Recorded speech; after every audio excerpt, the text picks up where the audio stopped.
Good morning, good afternoon, good evening, wherever and whenever you are. My name is John, or Last Frontier Bricks, and this is my review of the Mega Construx UNSC Wasp Onslaught from Halo Infinite.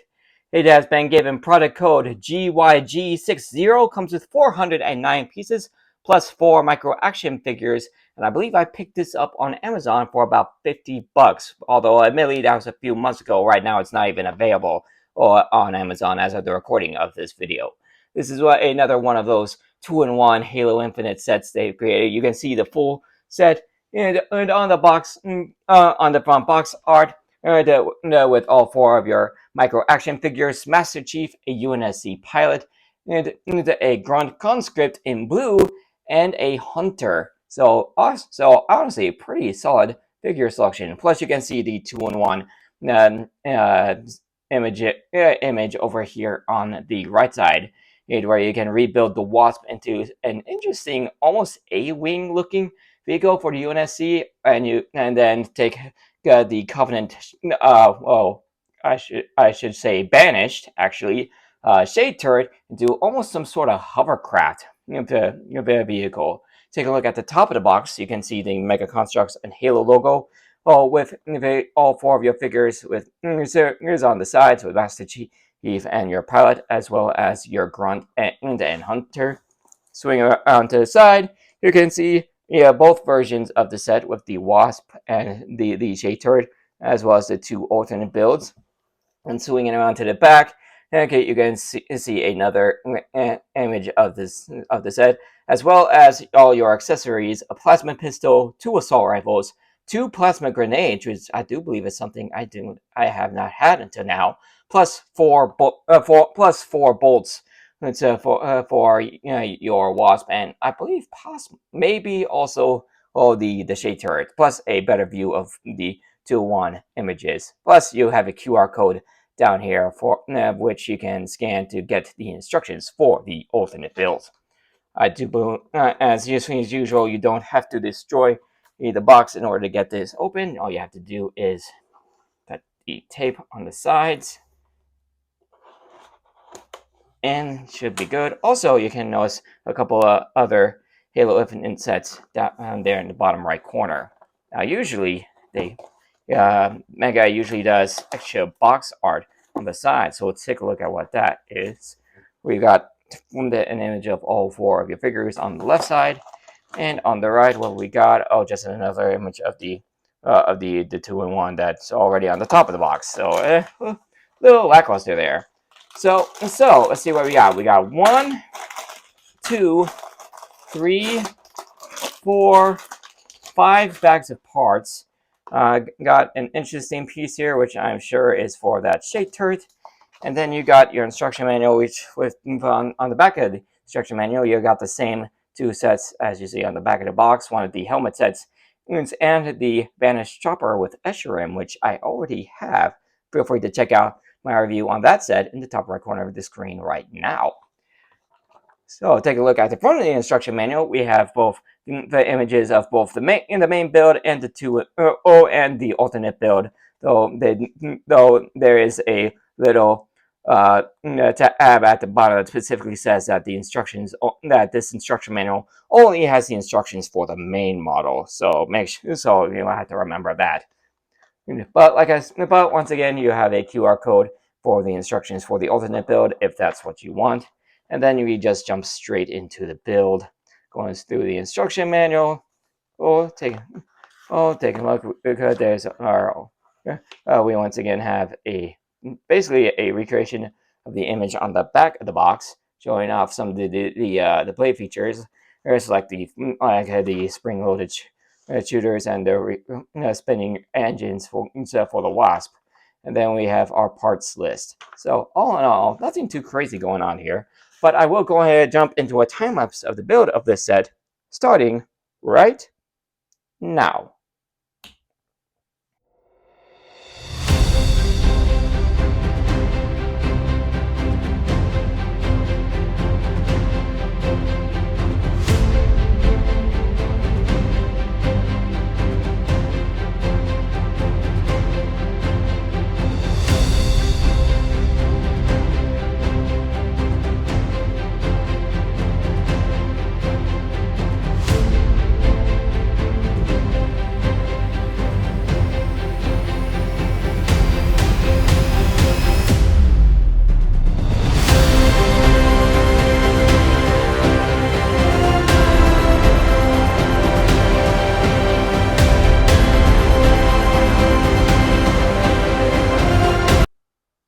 Alright, the build is done. That took, I'd say, 2 hours to take care of due to a couple of accidents I ended up making. We'll go ahead and start off as I usually do with the figures, starting with the Master Chief. Now, we've gotten quite a few Master Chiefs over the Halo Infinite's series, but the one thing I've noticed is that everyone is a bit different. I do that. No, I do like the coloring on the helmet, especially the visor, or with that gold trim. Unfortunately, this one looks like it was painted pretty well. Oh, doesn't seem to be any spillover going on. Plus, I do like in the extra attention detail with a little bit of the black, like got down there around the mouth for where the pipe seems to be. Plus, the little bit of black there on the nose. The molding on the helmet looks good, as does the rest. Family armor looks really nice. You got the 117 and there in the left corner. Plus, you say you got some. I'm not sure if this is supposed to be some sort of digital camo going on his torso. Oh, on his torso, the groin and the shoulder, or maybe, or who knows? Maybe someone accidentally ran over him with a motorcycle. But it actually looks really good. Plus, I like the choice of green they went with, and then of course he has all the usual articulation with these mega figures with the arms, the legs, eggs, and the hands, and his weapon is a assault rifle in black. So again, we've gotten quite a few Master Chiefs over the years, even more just with the Halo Infinite sets, but this one actually looks really good. Plus, all the figures, of course, have the usual 2x4 size. It's a parallelogram shaped tile to stand on for display stands. With this one being in a dark gray, which is probably supposed to represent some tiling or concrete, which would be accurate. Halo Infinite does take place on Zeta Halo, and there are some paved roads on there, so maybe that's what they're going with here. Next up, we have ourselves a standard Halo Infinite UNSC Marine with just I like the coloring going on here with like the dark green arms and legs with just what looks like almost like a little bit of peppering going on there. Plus the dark green brown armor pieces with like the shoulder armor, the chest armor, and helmet. But if you take off this helmet, actually I like the coloring for the visor on this one also appears to not have any spillovers. But taking off this helmet, you'll notice that didn't mean to take the whole head off, just the helmet. I've been able to do it once already. There we go. Whoops. If it will stop coming off, you'll notice that this pilot is female. Oh, so that's honestly not something we get a lot of with the UNSC Marines, is that we get a female Marine. Plus, I do the helmet, the molding's not too bad. Eyes look good. Got a little bit of painting on there for the eyebrows, and I do like the look for the hair, which I'm glad is actually part of the mold for the head. I thought it might be a separate piece or even be part of the helmet, but it's all part of the head, which again I really like. And much like Master Chief, we have another assault rifle in black. So that's what we get for the figures for the UNSC. As for the Covenant, first off, we get a Grunt conscript in blue. We have the classic half triangle methane tank ink on his back. Again, as in the blue. Again, the armor is in blue with a little bit of metallic gray. I like all the attention to details. Of course, he does have his removable methane mask. Yeah, that's what he looks like underneath.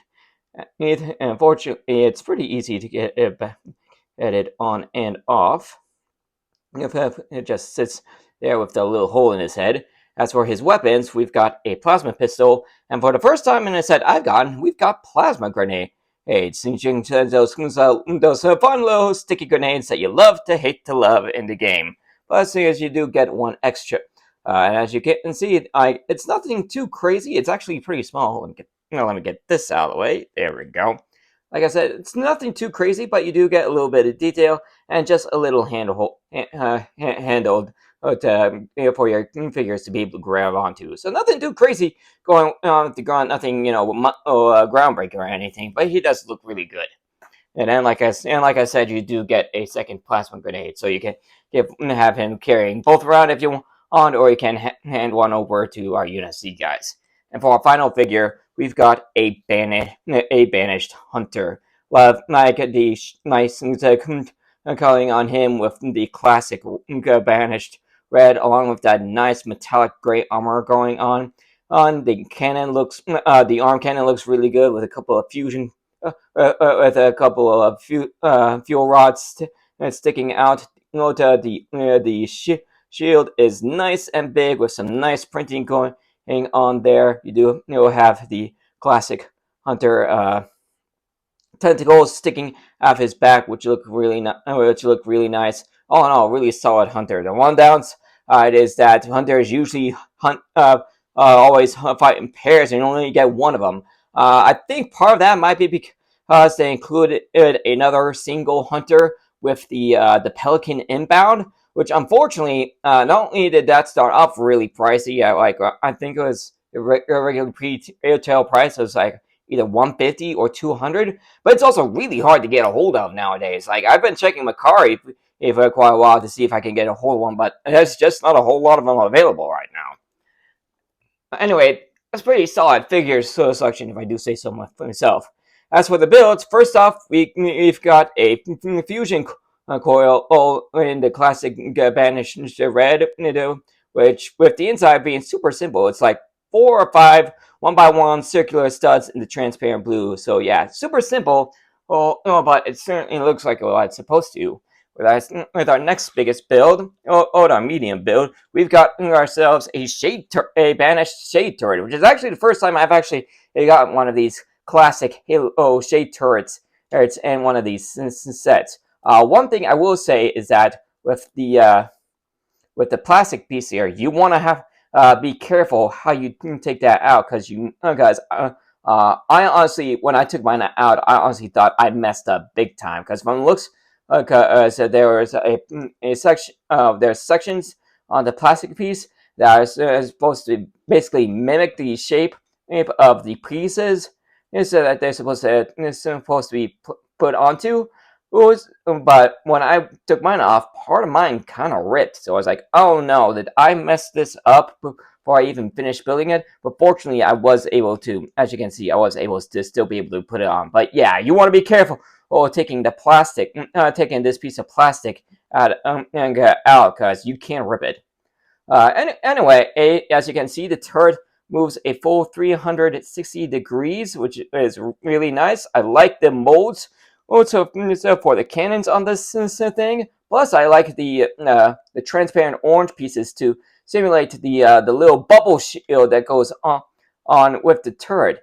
But if you don't, but you can also have this be as the unshielded version. Basically, all you have to do is take off the orange pieces here, and they actually show that, and they actually show this in the instruction manual. So this isn't something like something like I was just like something I was just messing around with, just doing some, just messing around with this thing. This is actually in the instruction manual. So yes, this is totally the thing that this thing was designed to do. So you can just, if you want. So yeah, if you want to have the the unshielded version, you can just take off these panels, and they divide 2 extra pieces to slap on to the front here, and boom, there you go. The turret is now has now lost its shield, and you can totally take your grunt to take off his weapons and put him into at the controls.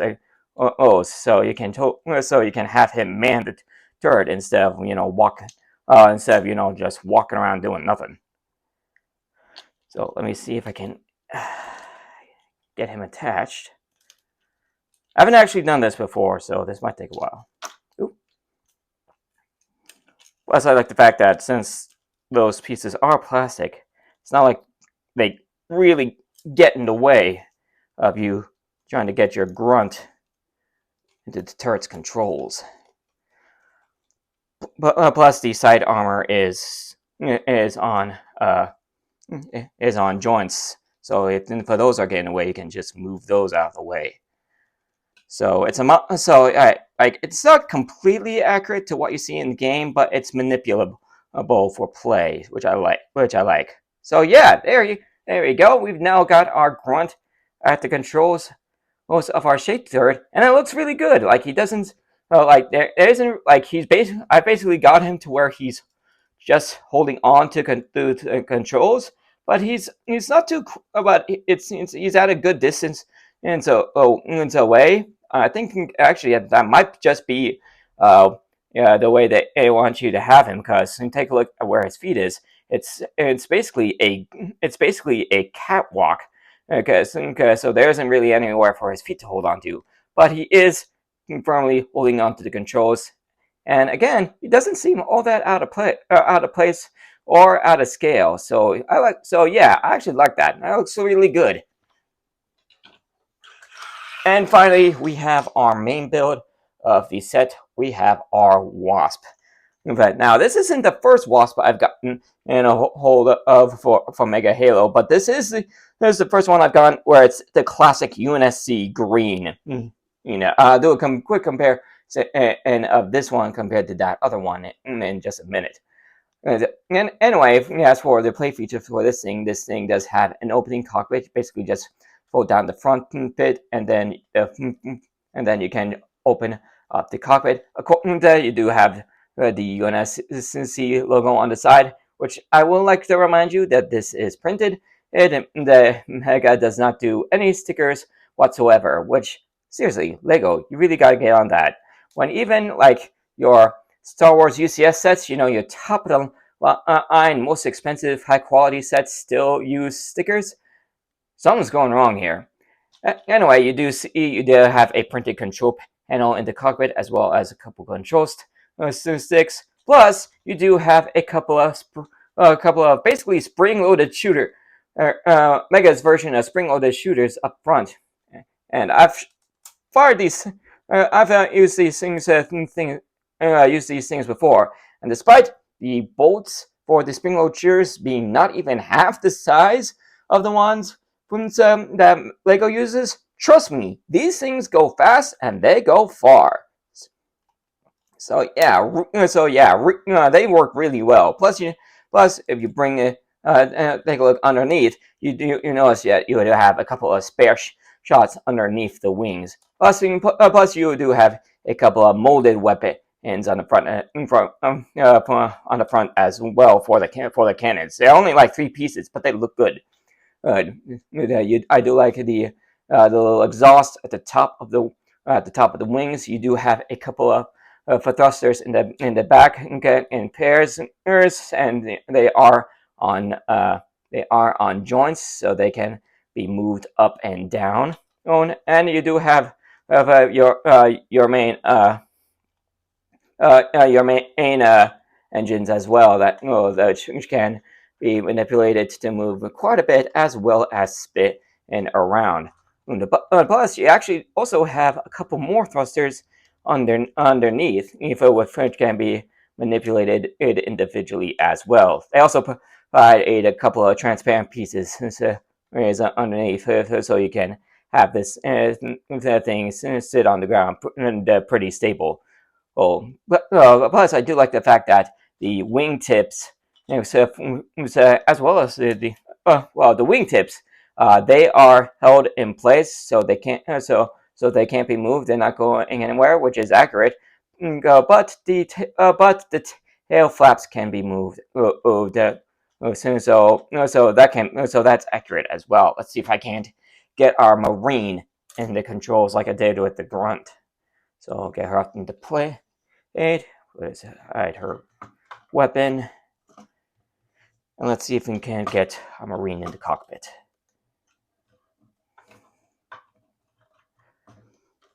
Now you go. I won't be surprised if you might be able to do this for Master Chief as well. But they do. But the box does show that at least the set was designed for the Marine to be at the controls.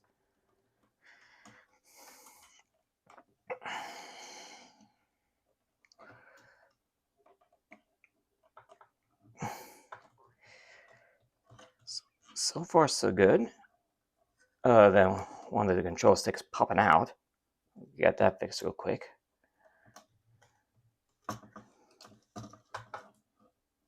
Come on.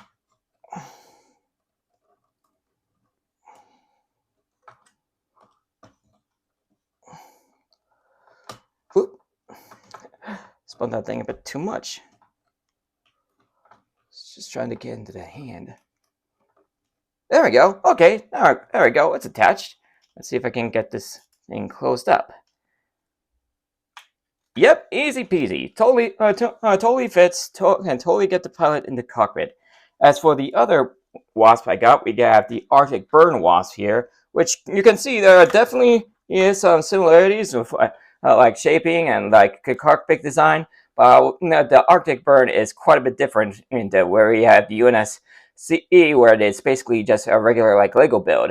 The Arctic Burn is all but studless, plus you got quite a bit more printing. Bringing it the one that plus side with the UNSC, side with the UNSC Wasp, with the exception of the green coloring, it's the fact that it has the spring-loaded shooters. While for the Arctic Burn Wasp, well, like they would be here, but they're just for show. There's no play functionality. But all in all, they're about the same. They're about the same size. Here's the same shape. So all in all, they're both good models, but they have but functionally they are a bit different. So all in all, this is actually a pretty solid set. You got it's basically like I don't know, like you could almost call it like a $40 or $50 battle pack. It's a good like you got some good figures on both, solid builds for both the Wasp and the turret.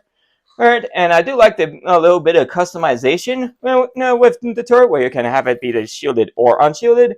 And as usual with these mega sets, you get a plethora of extra pieces. There's like some plenty. Yeah, UNSC green. You got a couple of transparent pieces. These two pieces here, these 1x2 transparent pieces, are only like used like during the building, so that the model is stable and it won't fall apart on you while building it. That's one thing that Mega tend to do. They'll give you pieces that you only need during the build process. That way, the build stays stable until you've got whatever section you're building stable. Oh, plus you got a few other extra pieces as well, including enough to make a third of those cannons for the Wasp. But all in all, I believe I paid about $50 for this guy, and it's actually a pretty solid build. You got good figures, good builds. So yeah, it's a fun little almost like $50 battle pack. So all in all, if you guys are interested, I see no reason not to pick this up. So that will be the end of this review. Thank you for joining me for it. If you guys enjoyed it, you know what to do. Hit like, subscribe, all that stuff. Ring the bell to be notified of all videos as soon as they become available. Check out my channel and some more of my content, including all of my Mega Halo set reviews on the end screen in just a few seconds. And I will see you all in the next video. Later, everybody!